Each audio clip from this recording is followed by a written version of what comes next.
Greetings. Today I want to speak to you concerning the entire Caribbean biggest cause. And this cause is religion. Yes, it is the biggest cause in the entire Caribbean. You see, if you do not understand how the mind works, you'll never know that the book that they use to keep you in religion, such as secular Christianity, is actually a book of mind science. You would never know that it is also a magic book.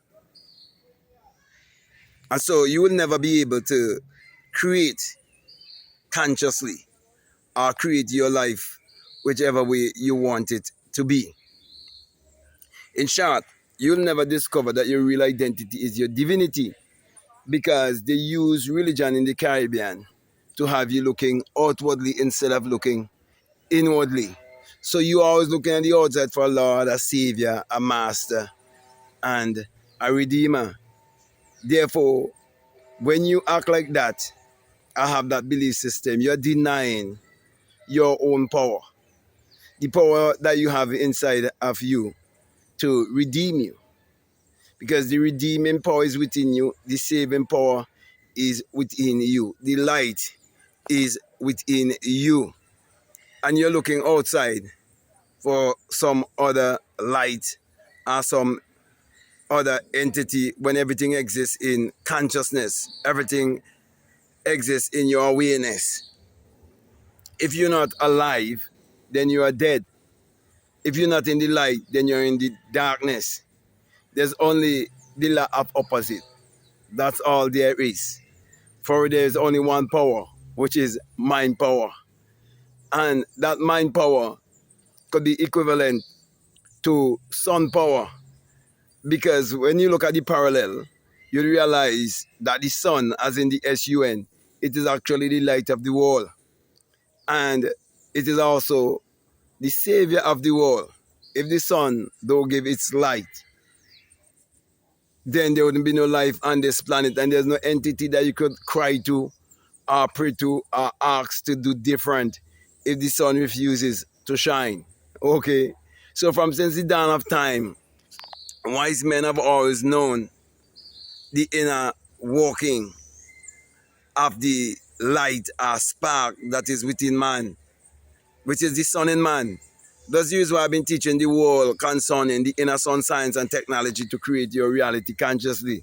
Because, for example, as I stated earlier, without the sun, there's no life and there's no light. And without the human imagination, there isn't anything made that was made. And everything in this world that was made, it was for us imagined. It was for us a thought, it was for us an idea. And so when you do not understand that you have a magic book in your house, and you do not understand that you have a book of mind science in your house, and you call it the Bible, you'll never realize that it also states that the Lord thy God is a sun, a sun and a shield, and no good thing will he withhold from you. That's Psalms 84:11. Okay, and if I was to quote Malachi 4:2, it will tell you also that the sun, the sun of righteousness shall arise in you with healing in his wings. So if you use your common sense, you'll realize that there could never exist or could never be a S-O-N unless there first be the S-U-N. The basic common sense. So to think that some entity that was having a human experience many years ago to be the savior of the world, you have to be dumb. Or to be the light of the world, you have to be dumb. That's the reason why the same magic book tells you that there's nothing new under the sun. So if there's nothing new under the sun, it means that everything is already here. Well, if it's already here, you have to know in what form. Well, I'm telling you, in energetic form, vibratory form, and frequency. Everyone has access to a radio, a television, a cell phone, and all of these different things. Everyone have access to Wi-Fi and all of these different things. Well, if you use your common sense, you would realize that all these things are a replica of that which is within you. So you have a power, you have a source within you. Just like the sunlight is the source of energy on this planet. Okay, so you have a central place within you that you must activate.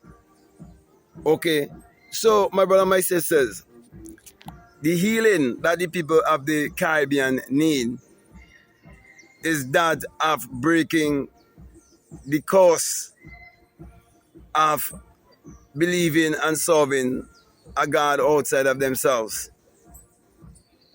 And so that is the biggest problem and the biggest cause in the Caribbean. The people looking at the outside for some savior. The people having a religious and superstitious mentality.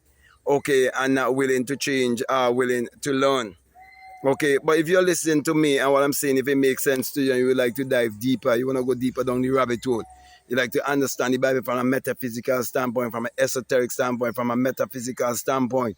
If you want to speak to someone who can take the Bible from Genesis to Revelation and even all of the hidden books and break it down and show you the one and same thing that happening over and over, and one who knows all this through experience.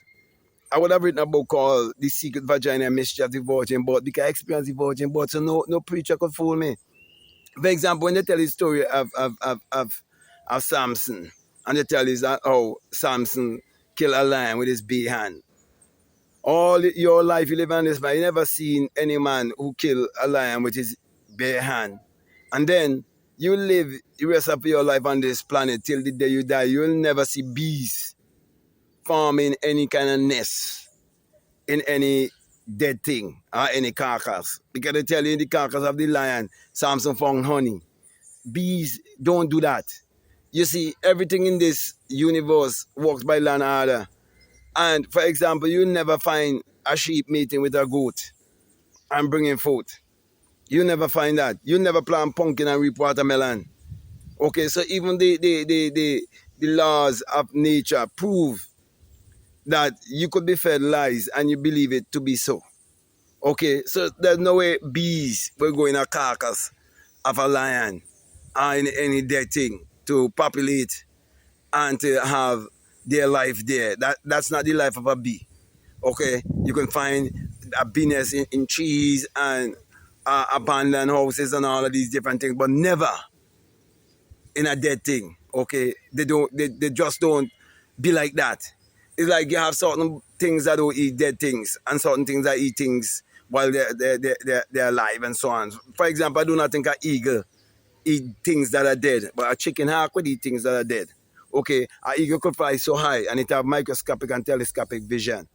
Okay, and the chicken hawk, though is like a cousin to the eagle, and though it's a bird just like any other bird, it can't fly that high, just like a chicken. Okay, so my brother, my sisters, it's the same how we vary in degrees of consciousness, awareness. So the more you get rid of the conformity and you learn to be transformed by the renewing of your mind, there's a reason why you're told to be transformed by the renewing of your mind, is to break the curse of conformity, okay, and set yourself free. So my brother, my sisters, okay, everything that's happening in the Caribbean, it have to do with the people's mentality. Their religious and superstitious mentality. So their poverty, their lack, their scarcity, all of these different things. Okay, because anybody with common sense will understand that sowing a seed, which is basically sowing and reaping, which is agriculture, that have been from ever since, before there's such a thing as what they call tourism and so on. Tourism and so on is just modern day slavery. And so slavery continue in all aspects in a more systematic way. Unless you wake up, you will realize it and realize that all the Caribbean islands, they have the same problem, and everybody is suffering from a disease called parotism. They're just repeating what they hear other people say. But they're the parents, the preachers, the politicians, and puppets following other puppets, followers following other followers, and so on. Okay, beggars following other beggars. So you live in the Caribbean island, they tell you, oh, you live in a small island, and the president and the prime minister will go begging. When the power is in you, everything that you desire is within you. Break the course, man, and live life on your own terms. So with that being said, my brother and my sisters, I want to thank you very much for listening to me. I want to say to you, if what I'm saying, if it makes sense to you, if it resonates with you and you have a subscribe already, I'm definitely encouraging you to subscribe, to like, to comment, or to share this video. Also, if you'd like to get my books, all of the links are down in the description. You have about 10 or more books to choose from to equip you to live life on your own terms. Okay? Also, You want to do a one-on-one with me, drop me an email. If you want to be a part of my Patreon community, you can become a part of my Patreon community. You want to become a part of my university, Free Thinkers and Seekers University, whatsoever you desire. My last encouragement is to check out all of the links that are down below and definitely let your intuition lead you and guide you into what to do. That's your inside divine teacher. Don't ever forget that. So with that being said, I want to say peace. Love you all. Out.